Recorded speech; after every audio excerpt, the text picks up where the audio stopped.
I'm Adrian, 34, the sister who paid for Emily's dream wedding only to be uninvited by her in-laws. I canceled every vendor, leaving their day in ruins. My family called me cruel, but I was done being their invisible fixer. If you've been used and discarded, share how you broke free. Smash like, subscribe to Revenge Lola, and tell me in the comments, how did you reclaim your worth? It's spring 2025 and I'm Adrian, 34, in my apartment, the city's hum, car horns, distant sirens, filtering through my window. As the family fixer, I've always stepped in, checkbook ready, no questions asked. My younger sister Emily, the golden child, got engaged to Jordan, whose old money family drip status. Her wedding became a coronation, every detail, venue, catering, flowers, meant to dazzle his side. Mom gushed about connections, how we'd prove we belonged, but it was me Emily called, not to celebrate but for money. Just $8,000 for the venue deposit, she said, voice breezy, promising Jordan's parents would cover the rest. I wired it that night, my savings dipping, no hesitation. Then came catering, a $4,500 upgrade because Jordan's mom sniffed at the original menu. It's not elevated enough, Emily cried at 10 p.m., and I paid, my heart sinking. Photographer, florist, string quartet mics, $22,000 total, piece by piece, my bank account drained for a wedding I wasn't planning. The city outside, neon signs and neighbors' laughter, felt far away, my apartment quiet but for my laptop's hum, invoices piling up. I heard Mom on a family call praising Jordan's family's generosity, no mention of me. I waited, expecting a nod, but silence stung, a familiar ache. Emily's milestones, ballet, college, now this, always eclipsed me, my role reduced to the edge of family photos, half-cropped. I didn't push back, told myself it was for family, for Emily's joy. I think of her at 20, borrowing rent money or Dad's $2,000 water heater I replaced.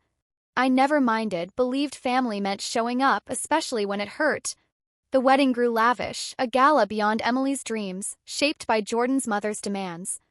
I kept paying, my coffee cold, the city's pulse, buses, a street preacher, distant.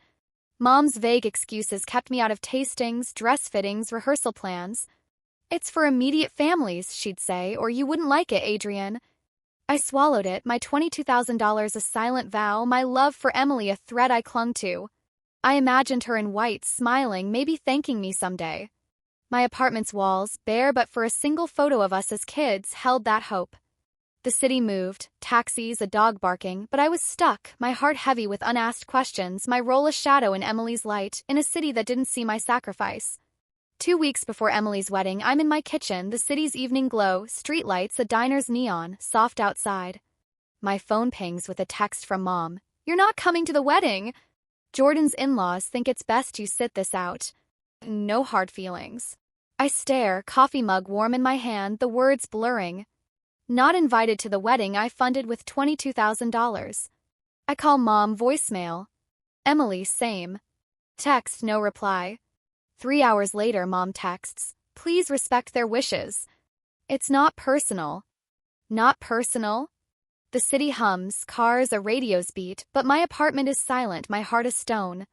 I sit in the dark, phone glowing, replaying years of being the fixer, $8,000 for the venue, $4,500 for catering, $9,500 more for flowers, photos, music.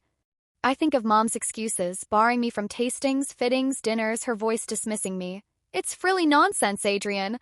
Jordan's family, with their old money name, wanted optics, not me, the sister who didn't fit their frame. Emily didn't fight for me, her silence louder than Mom's text. I recall her borrowing rent at 20, my instant help, or Dad's water heater, my $2,000 check. I was their ATM, not family. The city outside, laughter, a bus braking, feels mocking, my apartment a cage. I type copy that, my fingers slow, no fight, no plea. The sting deepens, not just exclusion but erasure, my $22,000 a transaction, not love. I think of Emily's engagement call, her voice urgent, not joyful, demanding money, not my presence. Aunt Carla's voicemail last year echoes, you hold us together, Adrian. Yet I'm not good enough for a seat at the table I set. The city's pulse, horns, a siren, fades, my mind sharp. I could beg, argue, but why? They chose Jordan's image over me, Mom's text a blade they all wielded. I set my phone down, the screen dark, my coffee cold. I think of Emily's dress, the venue I secured, the flowers I chose, all for a day I'm banned from. My apartment's quiet, clock ticking, fridge humming, holds my resolve. I'm not angry, just awake, seeing my place in their story. A checkbook, not a sister. The city sleeps, streetlights dim, a stray cat's shadow, but I'm alert, my heart steady, their rejection a truth I won't beg to change, in a city that doesn't know my name but holds my stand. The night after Mom's text, I'm at my desk, the city's midnight glow, skyscrapers, a train's rumble, outside my window. I'm done being invisible, my $22,000 wedding gift dismissed. I open my laptop, the screen's light harsh, and call the venue, booked in my name, $8,000 deposit mine. What if I cancel? I ask. You're within the window, they say, offering a partial refund. Cancel, my voice calm, the contract mine to break. Next, the caterer, $4,500 paid, my card on file, cancelled. Photographer, DJ, florist, all under my signature, gone, partial refund secured. The florist sighs relieved, Emily's endless tweaks annoyed them. The city hums, late-night traffic, a bar's laughter, but my apartment is quiet, my heart steady. I don't tell Mom, Emily, or Jordan's family, letting silence do the work. I imagine the wedding day, guests in suits, finding a locked venue, no food, no flowers, no music. The $22,000 I spent meant for Emily's joy was my chain, now broken. I think of Mom's call, praising Jordan's generous family, erasing me. I was never at tastings, fittings, dinners, my role reduced to funds, not family. The city outside, neon, a taxi's horn, feels distant, my apartment a fortress. I recall Aunt Carla's words, "You hold us together." Yet they uninvited me, Mom's not personal a lie. I'm not vengeful, just done carrying their weight. Canceling feels like breathing, each call a step away from their script. I picture Emily's tears, Jordan's mother pacing, Mom's panic, but I'm unmoved. They assumed I'd always show up, pay up, vanish. The city sleeps, a dog barks, a siren fades, but I'm awake, my laptop closed, invoices gone. I think of the venue's grand hall, now empty, its doors locked, my $8,000 no longer theirs. The caterer's menu, the florist's roses, all dust. I don't gloat, don't plan to watch their chaos. I just want out, my heart light for the first time in years. The apartment's quiet, clock ticking, my coffee cold, holds my choice. I've spent years fixing Emily's rent, Dad's heater, never asking for thanks, but this was my limit. The city's pulse, streetlights, a neighbor's TV doesn't reach me. I've drawn a line, my silence louder than their demands, my $22,000 a bridge I've burned, in a city that doesn't care but witnesses my stand. The wedding day dawns and I'm walking my city's streets, leaves crunching, the air sharp, traffic hums, a cafe's chatter. I leave my phone home, craving distance, knowing chaos unfolds. Guests arrive at a locked venue, no chairs, no food, no music, my $22,000 erased. I return to 67 missed calls, 43 texts, 6 voicemails. Mom's message. Adrian, what did you do? The venue's locked, nothing's here. Emily texts. Fix this, it's not funny. Jordan writes. My parents are livid. I'm in my apartment, the city's glow, skyscrapers, a train's clatter, outside my heart calm. I sit, phone buzzing, voicemails shrill. Mom's voice shakes. People flew in, how bad this looks. Emily fumes. You're ruining my life, Adrian, after all I've done. Done? I almost laugh, thinking of my $8,000 deposit, $4,500 catering, her silence when I was uninvited. The city hums, buses, a street performer's guitar, but I'm still, their panic a storm I won't join. Mom calls my act cruel, Emily my betrayal disgusting, but where was their concern when Mom texted not personal? I recall years of fixing Emily's rent, Dad's $2,000 heater, my role invisible, my place an afterthought. The apartment's quiet, fridge humming, my coffee cold, grounds me. I don't reply, their guilt trips familiar, their urgency new. They never invited me to tastings, dinners, never fought Jordan's family's snub. I think of Aunt Carla's voicemail, you hold us together. Yet they cut me out, expecting my money, not me. The city outside, neon, a bar's laughter, moves on, their chaos, theirs alone. I imagine Emily crying, Jordan's mother raging, Mom dialing me, her voice tight. Social media must be buzzing, guests posting the empty venue, Jordan arguing with a guard. I don't check, don't need to. Their demands, fix it, call the venue, echo Mom's text. You're not coming. I chose myself, cancelled what was mine, $22,000 no longer their right. The apartment's walls, bare but for our childhood photo, hold my truth. I'm not angry, just free, their blame and noise I've outgrown. The city's pulse, horns, a siren, fades, my heart light, their desperation a mirror of their flaws, not mine.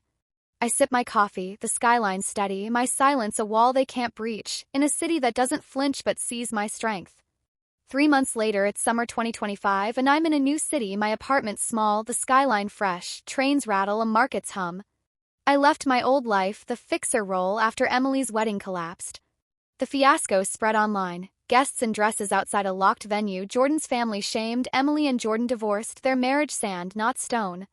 I'm at my desk, a new job's papers stacked, the city's glow, neon, a festival's drums, alive. I sent an email to the family, receipts attached, detailing my $22,000, my uninvitation, my cancellations, not vengeance but truth. I cut contact, blocked Mom, Emily, their voicemails gone. The city moves, joggers, a coffee shop's buzz, but I'm steady, my heart mine. Emily's Instagram, once bright, is dark. Her life with Jordan crumbled under debt, resentment. Mom's emails full of family is forgiveness, sit archived, her pleas hollow after not personal. Aunt Carla called, laughing. A gossip blog ran $100,000 wedding disaster. Jordan's family mortified, no lawsuit possible, contracts were mine. I think of Emily's tears, Mom's panic, their reliance on me, never love. My new apartment, books, a camera, holds my life, not theirs. I travel, photograph, make friends who see me, not my wallet. The city's pulse, buses, a street singer, feels like home. I recall my $8,000 deposit, $4,500 catering, given for Emily's joy, repaid with a text. I was their shadow, fixing rent, heaters, always there, never seen. The skyline sparkles, my job thrives, no debt, no ties. Jordan's dad threatened legal ramifications, but I didn't flinch, my cancellations were legal, my stand clear. I think of our childhood photo Emily sent her, me cropped, now irrelevant. They might whisper I'm cold, rewrite me as the villain, but I don't care. The city hums, laughter, a siren, but I'm free, my life small, true.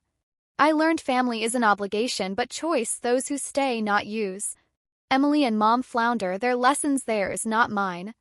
I walk new streets, camera in hand, the city's light, neon, a park's glow, my guide.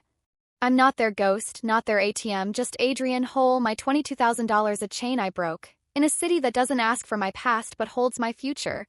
They used me, then cast me out, but I found my freedom. I'm Adrian, 34, no longer their fixer, living for me. If your family saw you as a tool, how'd you break away? Share below, smash like, subscribe to American Reborn, share if you're forging your path. Adrian signing off, free one day at a time.